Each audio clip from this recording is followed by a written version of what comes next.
Kung sino ka mang hayop pa, nakikita pa rin tayo. At sa susunod, ikaw naman ang babagsak at lalagutan ko ng hininga.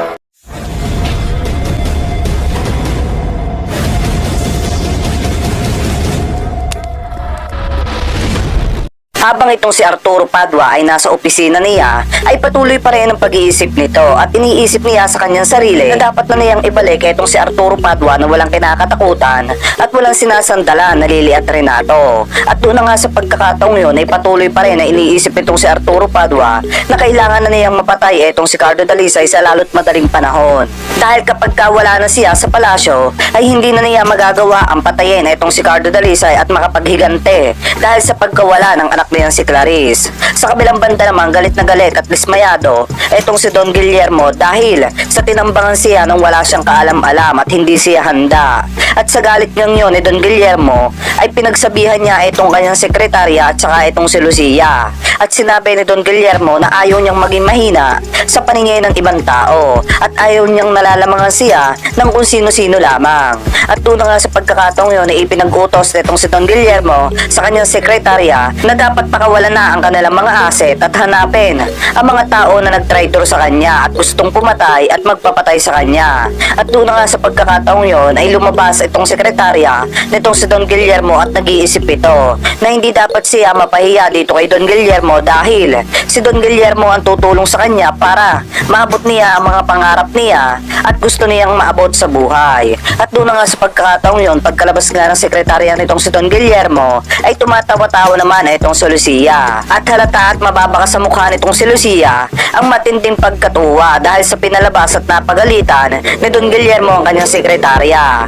At doon na nga sa pagkakataong yun ay napansin ito ni Don Guillermo at kagad niyang pinalabas etong si Lucia. Sa kabilang banda naman habang nagiinom itong si Armando ay iniisip niya ang pagkakataon na mapatay na sana niya etong si Don Guillermo. Ngunit hinadlang nga ni Samuel ang kanyang mga plano para maisagawa yun. At ang tanging lamang papatay dito kay Don Guillermo ay walang iba kung hindi etong si Mara. Dahil si Mara ang susi lamang para mabigyan ng masakit na kamatayan etong si Don Guillermo. Sa kabilang banda naman habang itong si Mara ay nasa kanyang silid ay kaagad namang kumatok ng pinto etong si Lucas. At kaagad itong pumasok at sinabi naman kay Mara na kung pwede silang mag-usap dalawa. At doon na nga sa pagkakataong yun ay sinabi nitong si Mara na alam na ni Mara sasabihin na naman itong si Lucas. At yun ay yung pag-amay nitong si Lucas ng kanyang nararamdaman. At doon na nga sa pagkakataong yun ay sinabi ni Lucas na alam naman ni Mara na matagal nang may gusto etong si Lucas dito sa kanya. Ngunit ayaw pa rin ni Mara kung pwede lamang na pagbigyan ni Mara ng pagkakataon etong si Lucas para maipakita sa kanya ang pagmamahal nito. Ngunit sumagot etong si Mara na walang mababago sa kanyang desisyon. Yun at yun pa rin ang kanyang desisyon at wala nang iba pa. At doon na nga sa pagkakataong yun ay dumating naman etong dalawang kasamahan itong si Mara. At napansin na may love quarrel etong si Lucas at saka etong si Mara. At doon na nga sa pagkakataong yun ay nagpaalam na itong si Lucas at lumabas. At doon na rin inasar ng mga kasamahan ni Mara etong si Mara at sinabi ng isa niyang kasamahan na kung ayaw niya kay Lucas ay ibigay na lamang ito sa kanya. Ganon din ang isang kasamahan itong si Mara. At sinabi din kay Mara na ayaw ba ni Mara sa lalaking may abs. At doon na nga sa pagkakataong yun ay patuloy pa rin na nag-aasaran etong si Mara at ang kanyang mga kaibigan tungkol dito kay Lucas. Ngunit sumagot si Mara at sinabi sa kanyang mga kaibigan na kung may gusto sila kay Lucas ay sila na ang bahala dito. At doon na nga sa pagkakataong yun ay nagsimula ng umupo si Mara sa harap ng kanyang computer. Sa kabilang banda naman habang nagiinom etong si Lito Balmoria ay kaagad naman dumating etong si Winston at ipinakita dito kay Lito ang mga bagong armas na nakuha nitong si Winston sa kanilang supplier.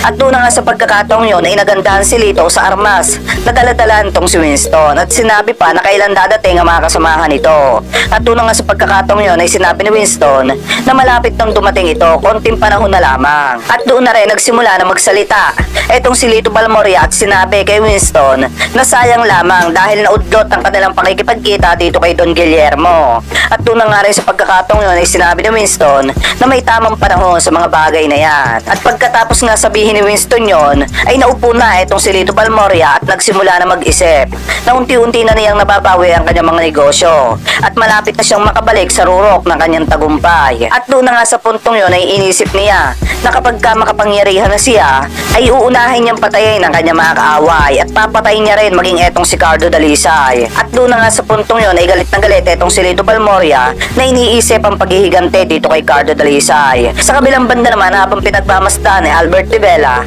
ang larawan nitong si Jacob Serrano na napatay nila, ay tumawag naman itong si Arturo Padua at kinumusta itong si Albert Rivela kung nalinis na ba nito ang kanilang mga kalat. At doon na nga sa pagkakataong yun ay sinabi ni Albert Rivela na okay na at nalinis na nila ang kanilang mga kalat.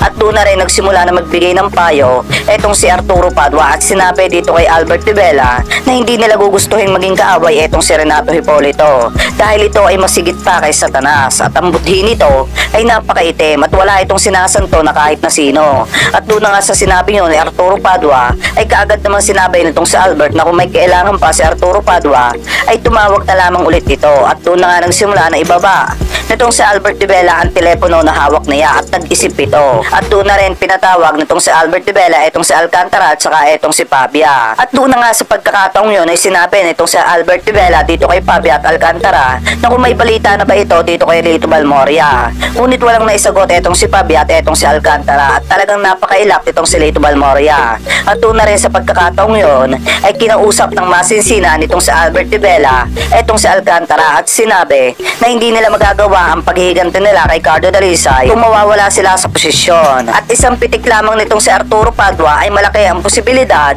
na mapatalsik sila sa kanilang kinatatayuan ngayon. At doon na nga sa pagkakataong yun ay sinabi nitong si Albert Rivela na kailangan nilang mahuli itong si Lito Balmoria. Kailangan nilang mapagbayad ito. Sa kabilang banda naman, habang patuloy pa rin ang pag-uusap nitong si Albert Rivela at saka itong si Alcantara maging itong si Pabia ay kaagad na may nag-text dito kay Pabia at sinabi kung nasaan ang lokasyon nitong si Lito Balmoria at kung saan magaganap ang transaksyon ito. At doon na nga sa pagkakataong yun ay sinabi ni Alcantara dito kay Albert Rivela kung sasabihin pa ba nila kay Arturo Padua ang kanilang gagawin na misyon. Ngunit sinabi nitong si Albert Rivela dito kay Pabia at Alcantara na hindi na nila sasabihin dito kay Arturo Padua at kikilos na lamang sila ng kanila. At saka na nila ibabalita kay Arturo Padua kapag kanabingwit na nila etong si Lito Balmoria. Sa inyong palagay, sa paghaharap kaya ni Lito Balmoria at itong si Albert Rivela ay mapapatay kaya ni Albert Rivela etong si Lito Balmoria? Ano kaya ang mangyayari dito kay Lito Balmoria? Ano kaya ang kahihinatnan nitong si Albert Rivela kapag ka nangyari yon? Malaki kaya ang posibilidad na mapatalsik ito ni Arturo Padua sa trabaho at saka nitong si Lily? Well, yan yung kapanaparabik na dapat nating antabayanan sa probinsyano. At kung ikaw ay may komento at gustong sabihin sa video na ito, ay maaaring i-comment nyo na lamang po sa ating comment section. At huwag nyo na rin pong kalimutang mag-like, share, and mag-subscribe. Hit nyo na rin po yung notification bell para lagi kayong updated sa panibago nating upload. Isang like at isang subscribe nyo lamang po, sapat na. Maraming salamat po.